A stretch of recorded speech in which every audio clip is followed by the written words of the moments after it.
Здравствуйте! Мы продолжаем знакомиться с магнитными пускателями, и сегодня мы рассмотрим, я так думаю, последнюю тему. Это тема, связанная с защитой, с тепловой защитой электродвигателей. Для защиты электродвигателей от перегрева, от длительных токовых нагрузок или от пропадания одной фазы при питании двигателя, при заклинивании роторов, предназначены вот такие вот, так называемые электротепловые реле. Электротепловые реле предназначены для работы совместно с магнитным пускателем. Вот у реле есть вход, есть выход. Своим входом она подключается на выход пускателя. Вот, и вставляется, и получается как бы такой уже пускатель, у которого есть дополнительная тепловая защита. То есть сюда мы подаем 3 фазы, отсюда мы снимаем, и уже отсюда эти 3 фазы подаются непосредственно на сам двигатель. Единственный момент, вот неудобно вставлять. Я вот пробовал вставлять. И вот эти входные концы нужно гнуть, но боязно ее гнуть, потому что вот здесь вот у пускателя предусмотрено место, а у реле вот специальная такая защелка. И чтобы оно не болталось и жестко сидело, оно сюда вставляется и потом одевается в пускатель. Вот этот момент мне не очень понравился, тяжеловато. Ну, в принципе, немножко помучиться и одеть это можно. Принцип действия этого реле основан на деформации биметаллической пластины при нагреве. То есть биметаллическая пластина состоит из 2 сваренных по длине металлов с различным коэффициентом теплового расширения. И при нагревании такой пластины каждый металл расширяется согласно своим характеристикам. И пластина плавно изгибается в сторону металла с меньшим коэффициентом расширения. Ну, соответственно, чем больше ток будет протекать через эту пластину, тем быстрее будут греться пластины. Ну и от этого будет срабатывать реле. Ну а эта пластина уже связана непосредственно с механизмом реле, который отключает нагрузку. Теперь немножко о настройках реле. Вот у него есть специально вот такое вот закрывающее окошечко. Оно для чего предназначено? Чтобы выставить все настройки, закрыть и запломбировать, чтобы никто сюда не лез. Так. Это у нас регулятор уставки по току, вот, который позволяет выставить ее плавно, в зависимости от номинального тока электродвигателя. Так, это у нас кнопка тест. Она позволяет уже проверить работу реле непосредственно в схеме. Вот, и при ее нажатии, при ее сработке у нас обесточивается магнитный пускатель. Ну, это кнопка стоп. И дополнительно само реле у нас имеет 2 режима работы: автоматический и ручной.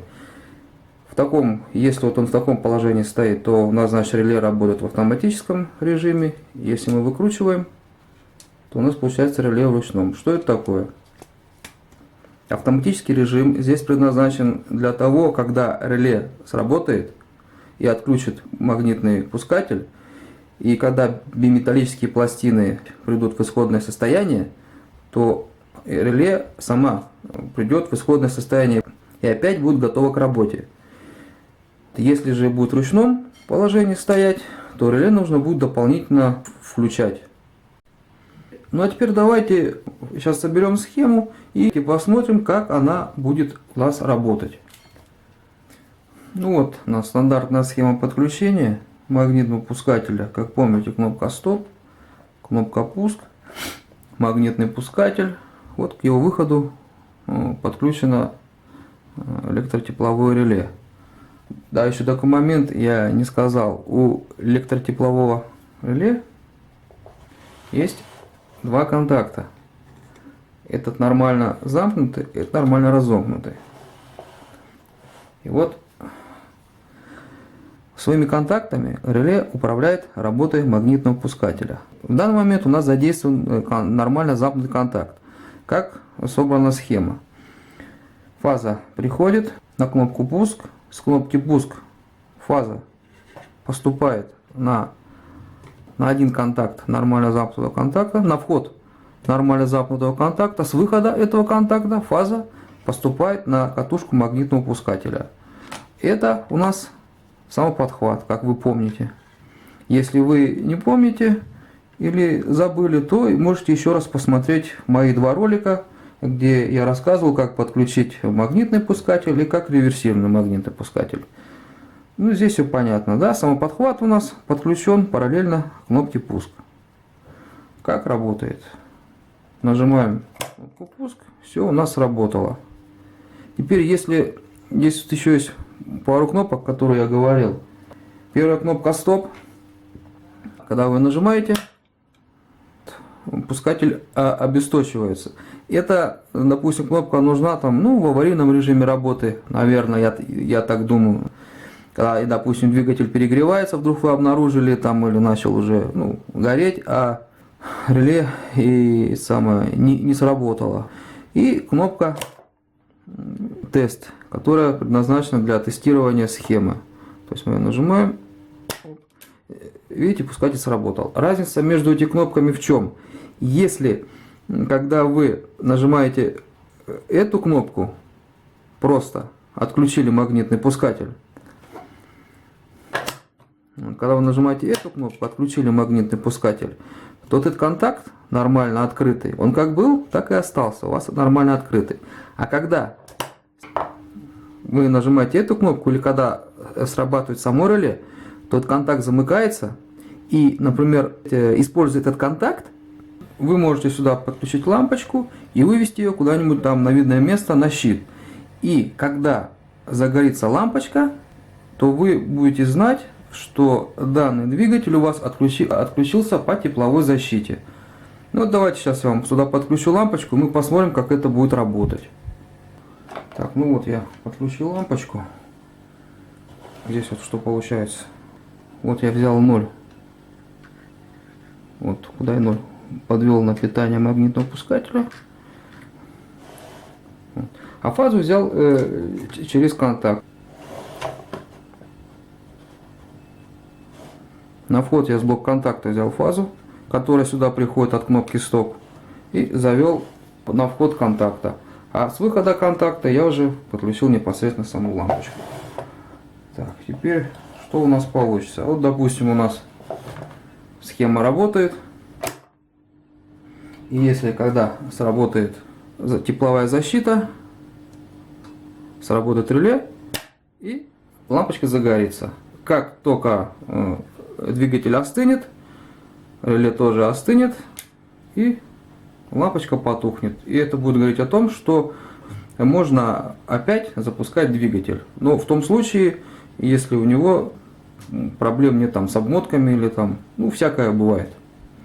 Ну, а так как у меня дома 3 фаз нет, пишу я этот ролик дома, я попробую сейчас сюда подсоединить нагрузку. Вместо двигателя я использую 3 лампочки. И попробую вам продемонстрировать, как работает это тепловое реле.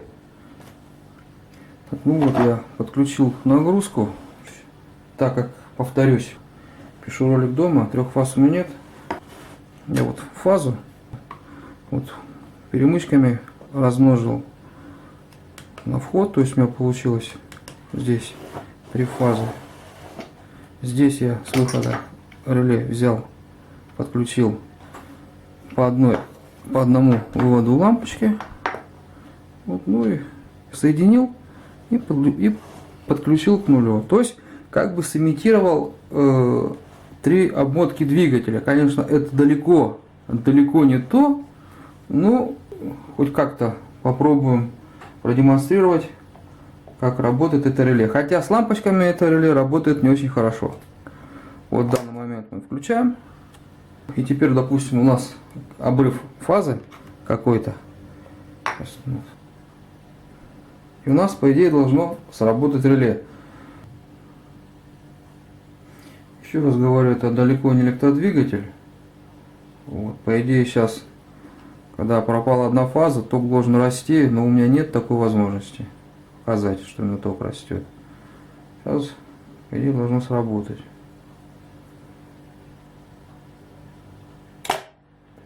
Вот, пожалуйста, сработало. И теперь пока оно не остынет, как видите, я нажимаю кнопку пуск, пытаюсь запустить пускатель, реле не включается. То есть пока у нас сейчас биметаллические пластинки не остынут, пускатель и двигатель мы включить не сможем.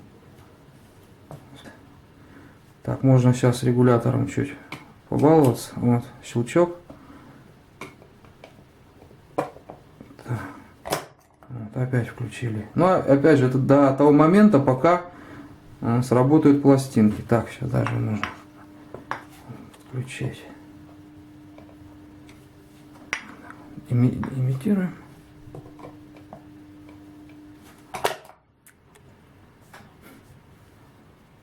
Так, теперь рассмотрим вариант, который пользуется больше всего. Здесь все так же фаза вот пришла на кнопку стоп, ушла, на кнопку пуск, с кнопки пуск пришла на катушку магнитного пускателя. Здесь вот это, контакты, это самоподхват, параллельно сидят кнопки стоп. Ну и единственное, что здесь 0 заводится. Единственный момент здесь, в чем отличие, так это вот 0 заводится на магнитный пускатель через нормально замкнутый контакт, термореле. Вот все лишь отличие. И если у вас будут стоять два пускателя, схема с двумя пускателями, то естественно у них будет разрываться общий 0. Ну и последнее, что хотел сказать, это дать совет, как выбрать себе тепловое реле.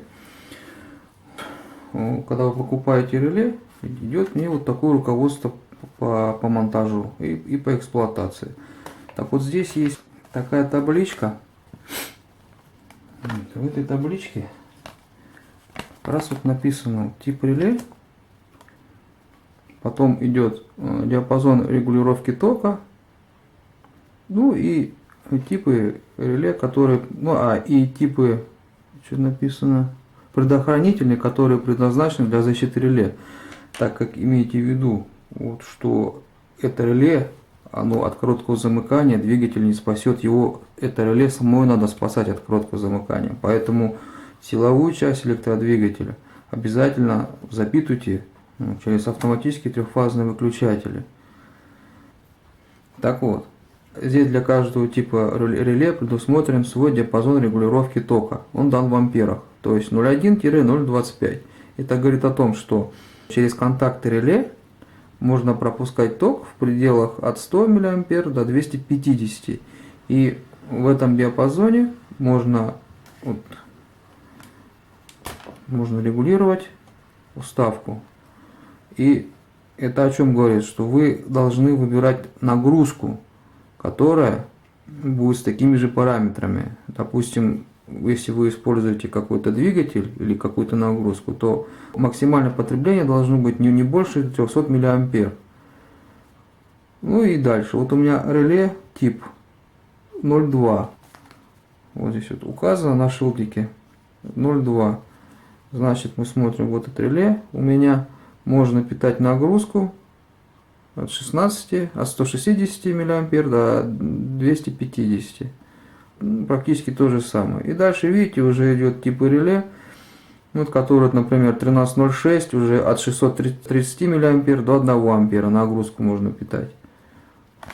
Питание самой нагрузки у нас так и остается. Вот здесь вот написано до 600 вольт. А уже непосредственно само тепловое реле нужно будет подбирать под конкретную нагрузку. Ну вот, в принципе, и все, что хотел сказать. Спасибо за внимание. До свидания.